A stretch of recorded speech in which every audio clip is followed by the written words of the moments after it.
Welcome back to Rho Sigma Tutoring. This should be our last video on equilibrium, and it will be concerning precipitation reactions. So, what we need to really talk about first is what exactly we mean by a precipitation reaction. And what that is it's going to be a solid turning into a solid dissolving into most of the time it's going to be two different things in solution, aka they're in an aqueous state. And a good example for this could just be sodium chloride, which is just normal table salt. And what that does, so this is a solid, and then when we put it in water, it's going to break apart into the sodium ion in an aqueous state, and then chloride in an aqueous state as well. So what if you, so another, something good to review would be to go back and try to memorize all your solubility rules from Chem 1. But if you remember them, then you'll remember that NaCl dissociates completely. So that means that the salt, when it gets in water, it's going to dissolve 100%. So if we had 0.1 molar of a solution of, well, if we put 0.1 molar of NaCl, then what we would do once we put that in water is we would then have 0.1 molar and then 0.1 molar of Na, of the sodium ion and the chloride ion. So that's a good thing to, that's what we're going to be looking at here with solubility equilibrium. And another thing is the equilibrium constant that we're going to be looking at, K, is going to be KEQ. Sorry, not KEQ. That would be K of the equivalence points. It's going to be KSP. And that the SP stands for solubility products. And what I like to think of that is, let's do AB, and so this is a solid, and then let's say it's a solid that doesn't dissolve all the way, and then this would be an aqueous, and then this would be an aqueous. So KSP would be, let's say that this number, so this number, KSP is equal to, for this practice problem, would be this multiplied by this, the concentration of your products, so your solubility products. And the reason why you don't have anything in the denominator here is because your only reactant is a solid, not a gas or something in an aqueous state, so you don't have to include that in the equilibrium constant. Okay, so that's easy enough. So now let's just run through a few practice problems. This is going to be very similar to our just past equilibrium problems. It's just that we're adding a few different ways to think about different stuff. Okay, so this first question is, find the concentration of lead. That is lead, right? I'm pretty sure that's lead. And iodine if the salt here is in pure water. So if we dissolve this salt in pure water, what are the concentrations of the products? And then something else it states in the problem is that KSP is equal to 7.9 E negative 9. Okay. So first thing we want to do here is write out our equation. So the salt, which is a solid, we put it in water, and then it breaks apart into Pb2 plus and 2I minus. We had to put a 2 there because there's a 2 right there. So everything's equal. And then let's do an ice table. Remember that you only have to make an ice table for things that are in an aqueous state or in a gaseous state. So we don't have to put anything there. So this is 0 and this is 0 because we're in pure water. In the next example, we'll be doing something where we're not putting it in pure water. But yeah, so this is going to add some number that we don't know, x, and then this is going to be add 2x because that coefficient will need to be dropped down. We need to take that into account. Okay, so this is at equilibrium. Our values for these things are those. So if we were to write a equilibrium expression, so KSP is equal to, so it would be our products over reactants. So it would be PB2 plus, and then this would be I minus squared because it's a 2, so we need to take that into account. Well, we have what these values are right there. So it's going to be x and then 2x squared. Okay, so now we just need to deal with this. So if we distribute this 2 to both of these, then what we get is x multiplied by 4x squared. And that's not a subtract sign, that's a multiply. And then if we multiply that, that's just 4x cubed. Okay, that's not bad. And then we know what KSP is because it was given in the problem, so 7.9 e negative 9. So now we can just divide both sides by 4 and then do the square, not the square root, but we can square it by 0.3 repeating. So 7.9, well, if I can enter something into this calculator, e negative 9, divide that by 4, and then raise that to the 0.33333 power, and that's going to give us x is equal to 1.25 e negative 3. Okay, so that's what we got there. And then this would actually be 1.3 e negative 3 since there was only 2 sig figs there, but we'll do that when we actually answer the question. So now we just plug in x into these two things to get our final concentrations. So the concentration of PB2 plus is just x, so that's going to be 1.3 e negative 3. And then the concentration of iodine, the iodine ion, is going to be 2 multiplied by that. So it's going to be 2.6 e negative 3. And then that's going to be molar. So there we go. Not too bad. Not too bad at all. Which is good because that's going to be one of the most simple problems that you can get on this one. Okay, so now this is going to be a very similar problem, but there's one key difference. So we're looking for the concentration of our silver ion, and we're looking at it for when AgCl, so silver chloride, is put in a 0.1 molar NaCl solution.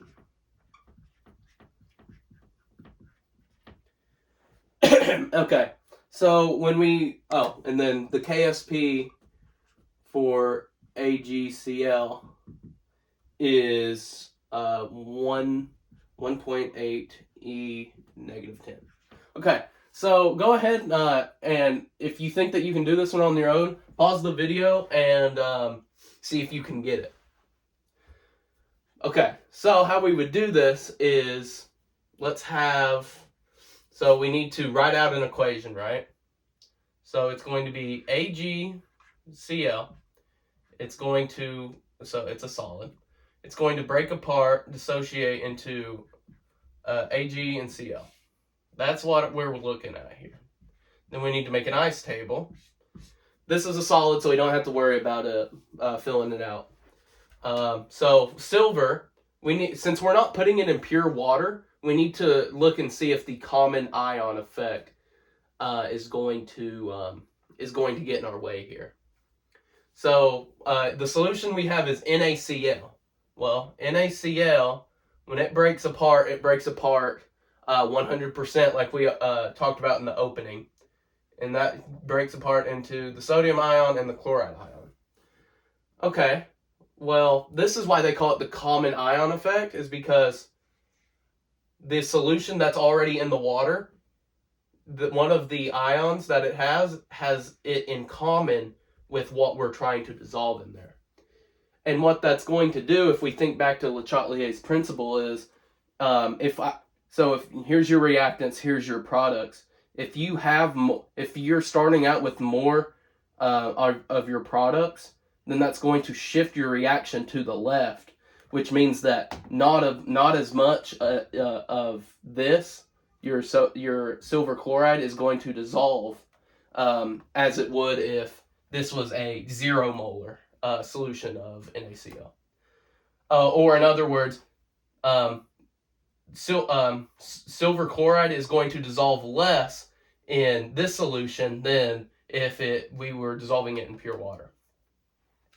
Okay, so remember, I stands for the initial concentration of these things. So silver is 0, but chlorine, the chloride ion, is not 0. It is 0.1 molar. And the reason why it's 0.1 is because there's 0.1 molar NaCl. So 0.1 here, it turns into 0.1 of sodium and 0.1 of chlorine. So we have 0.1 there. So we're plus X on both sides. So this is X, and then this is 0.1 plus X. Okay. So now we do the same thing. We make a KSP equation. So KSP is concentration of Ag plus, Cl minus. That's equal to X, and then 0.1 plus X. And then all of that is equal to 1.8 E negative 10. Okay, so if we distribute X, that's going to be... Actually, wait, hold up. Let's make an assumption here. So KSP is a super small number, right? Super small number. So if we look, whatever X is going to be so small that when we add it to 0.1, it's not going to change our sig figs at all. So let's just assume. So assume 0.1 plus X is approximately equal to 0.1. Okay. So let's make that assumption, and it'll make this a lot easier. So it'll be 0.1 multiplied by X times 0.1. We divide KSP by 0.1. So that is 1.8 E negative 10. We divide that by 0.1. We get X is equal to 1.8 E negative 9. Okay, and then I like to put boxes there by my assumptions just to make sure that they're good. So if we 0.1 plus X, if we add this to 0.1, the 0.1 is not going to change by any significant amount at all. So yes, that assumption is a good one. Not that I was ever worried about it, but yeah, good. Yeah, whenever your K values are this small, your assumption's always going to be good. Okay, so if we plug this in, because we're looking for the concentration of silver, we just plug that in, then our silver concentration is 1.8 negative 9 molar. So not very much. So we would say that this solid is not very soluble in water, because that is, its KSP is super low, and the amount of silver you have is super low too. All right, one more practice problem just to really make sure that we understand what, you know, solubility, equilibrium, all that stuff. So this question is, this is going to be a little bit unlike the other ones, but we should still be able to do it. So will this calcium sulfate, I believe, will this precipitate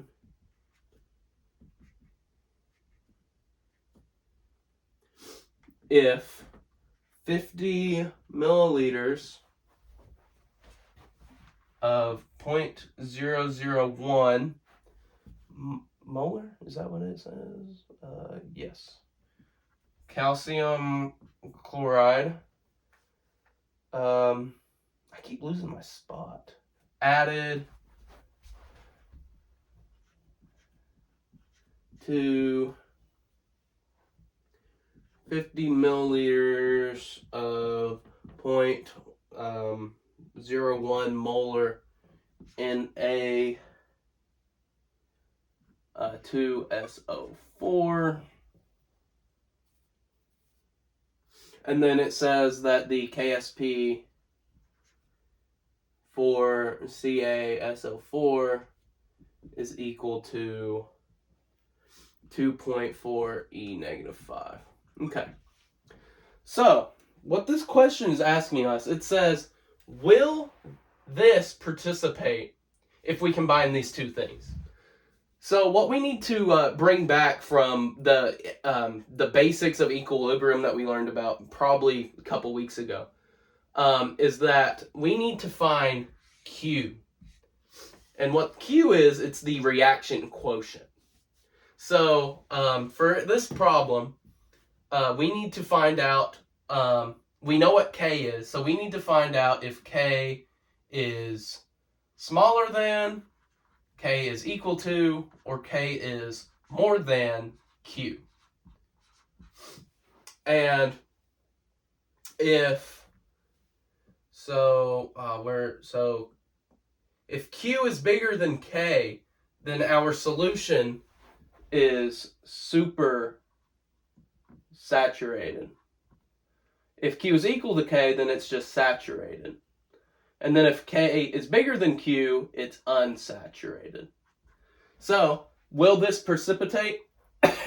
It depends on where it's at. So, if Q is bigger than K, then a precipitate will be formed. So, but if Q is equal to K or K is bigger than Q, then our answer will be no. So, if Q is bigger than K, yes. So yes, and if it's less than or equal to, then it's no. Okay, so now how do we find Q?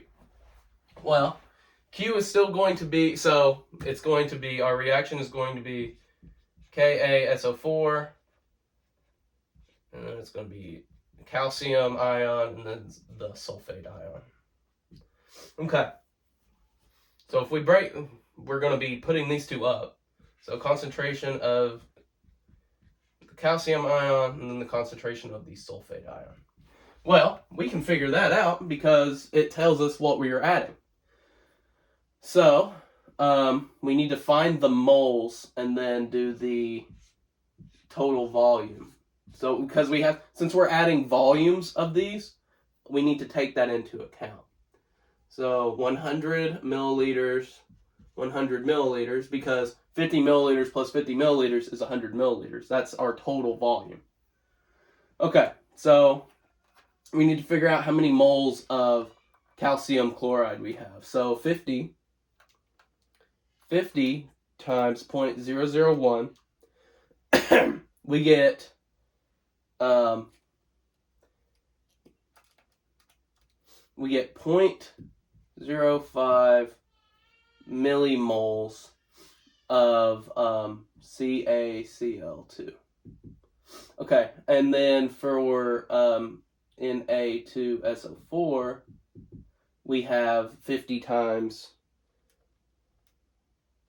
50 times 0.01, which is 0.5 millimoles. Okay, so now moles divided by liters is what we get. So 0.05 millimoles, 0.5 millimoles, and then we just multiply those things together. So 0.05 divided by 100 multiplied by 0.5 divided by 100. And what we get that Q is equal to 2.5 E negative 6. Okay, so we have Q. We figured out what Q is. So now we need to compare Q to K. Well, here's K. So this is 2.5 times 10. Okay, so K is bigger. So K is bigger than Q, which means that this solution, that when we combine these two things together, that means that our solution is unsaturated because K is bigger than Q. And because it is unsaturated, then this calcium sulfate will not participate. So our answer here is no. All right, well, that'll conclude for us today from Rho Sigma Tutoring. Thank you guys for watching, and I hope you learned something. Bye.